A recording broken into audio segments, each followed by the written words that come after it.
This episode is a supplement to regular Inside Israel News episodes. We'll be discussing background related to current events in Israel and the Middle East.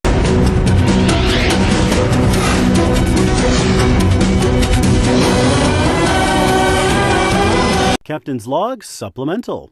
This episode is the second in a multi-part series about the 4 elections in 2 years phenomenon and how Israel ended up in the current election situation, having had 3 prior inconclusive elections that did not produce a government that could go full term or even more than a year in office. So stay tuned.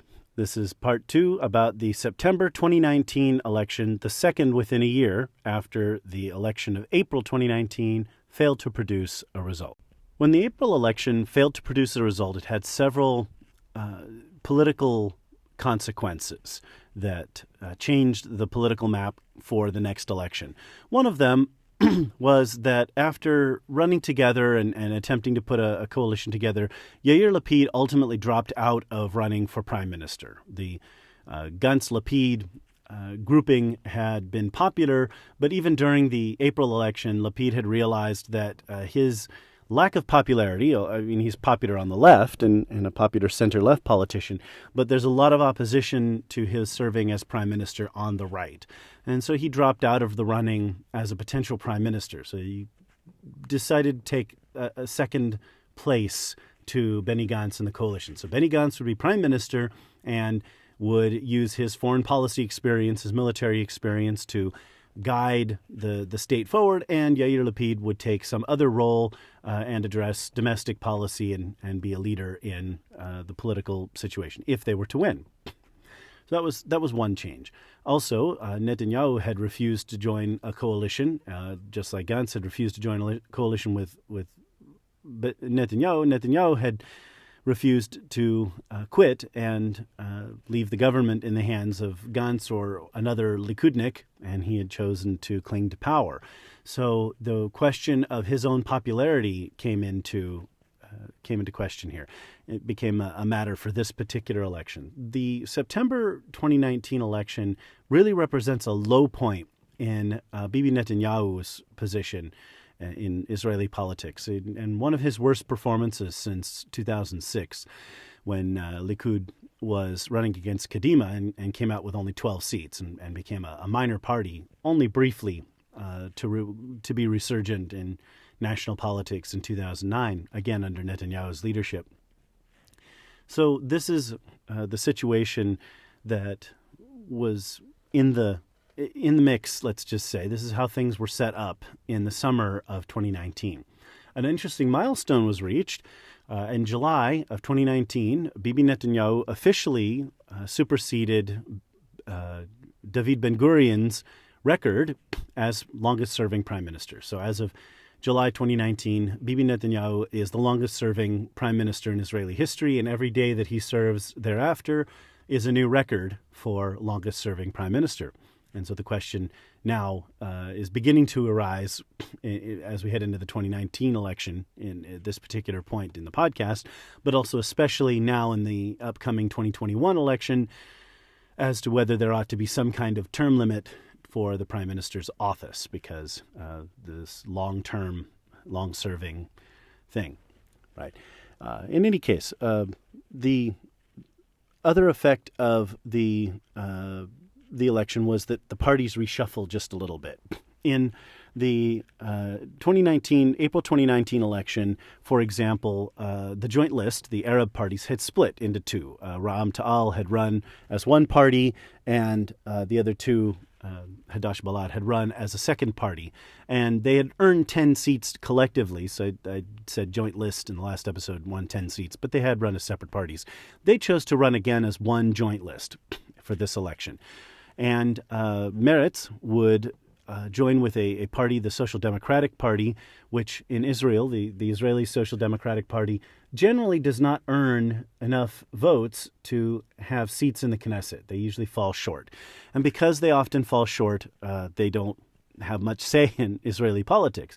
Well, Meretz was looking for a way to make sure it would clear the threshold because, as discussed in the last election, Meretz had come in at 4 seats and had just flirted with the electoral threshold there. So they formed a joint list with the Social Democratic Party in order to enhance the likelihood that they would hold seats in the Knesset, that they would clear the threshold. Also, a new political party would join the Knesset, and that is Yaminah. Naftali Bennett had broken with the National Religious Party and set out in his own direction and formed the New Right, or Yaminah party. And he didn't have enough support to win any seats in the April 2019 election. But now he built a new political party and was ready for the election of 2019, and he would actually earn seats, as I'll describe in the results upcoming. So some shakeup going on there. So on the left, we have Benny Gantz now as the front man, officially the major prime minister candidate, a few new parties running in different party lists and trying to earn seats. The hope on the left that they will somehow find a way to unseat Bibi Netanyahu, and Netanyahu fighting for his political life at sort of the ebb of his popularity at this particular point, headed into the September 2019 election. It seems Bibi Netanyahu had taken more than the lion's share of blame for the failure of the coalition building process, the failure of the April election to produce a result. So let's talk about the results of the September 2019 election. As I implied before, this election is the very ebb of Bibi Netanyahu's popularity in the 4 elections in 2 years process. So as I discuss the results here, you'll see that Bibi Netanyahu is distinctly down in relative to the previous election, and this would be his low point. So Likud would come in second. For example, the Blue and White Party earned 33 seats, just edging out Likud's 32. So similar, in the April 9th election, they had each won 35 apiece. So they were both down from the previous election, but Blue and White had edged out Likud this time, earning just enough votes, not a significant margin of votes, but just enough votes to earn one more seat in the Knesset and put themselves 1 seat ahead of Likud. Technically, that means Blue and White won, but as I'll talk about in a minute, we're familiar with the right block, left block phenomenon now.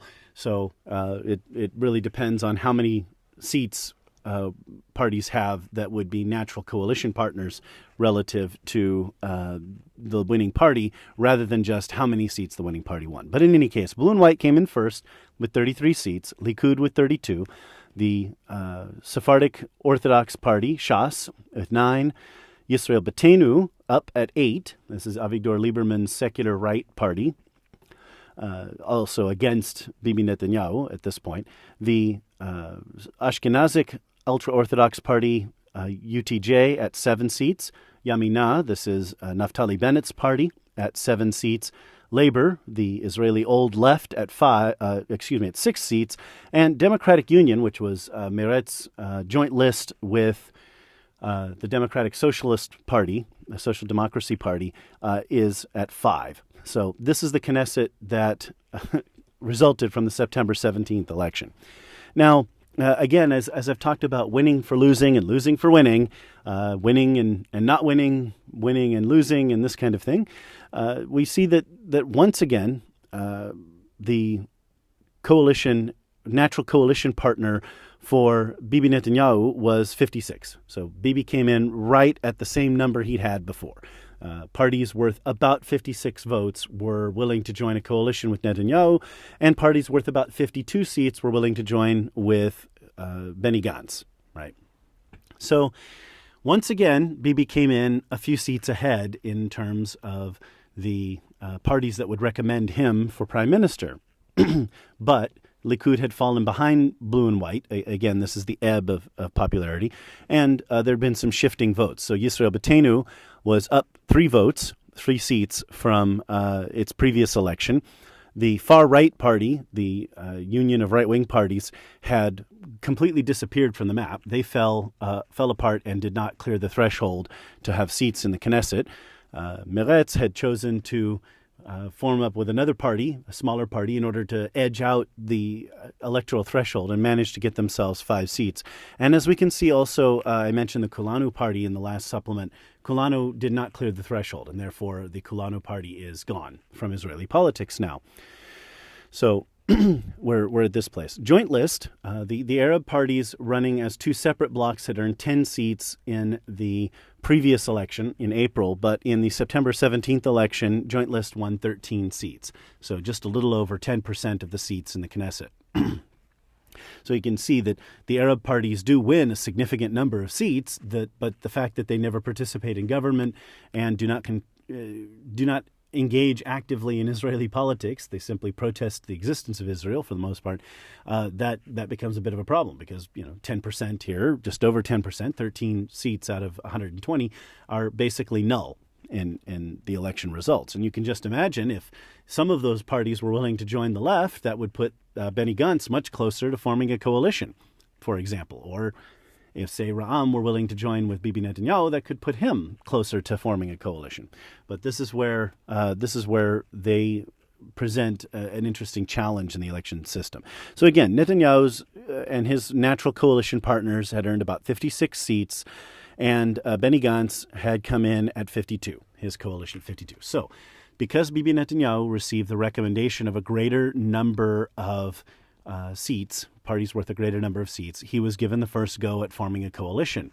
He tried, and after a month of coalition negotiations, was not able to conjure up a majority. Benny Gantz was given a chance to form a coalition, and likewise he was not able to. And so once again, President Ruby Rivlin, like I said, everyone in Israel is known by their nicknames. They're Bibi, Ruby, Benny. They're not nobody's name goes by their full official name, and for the most part.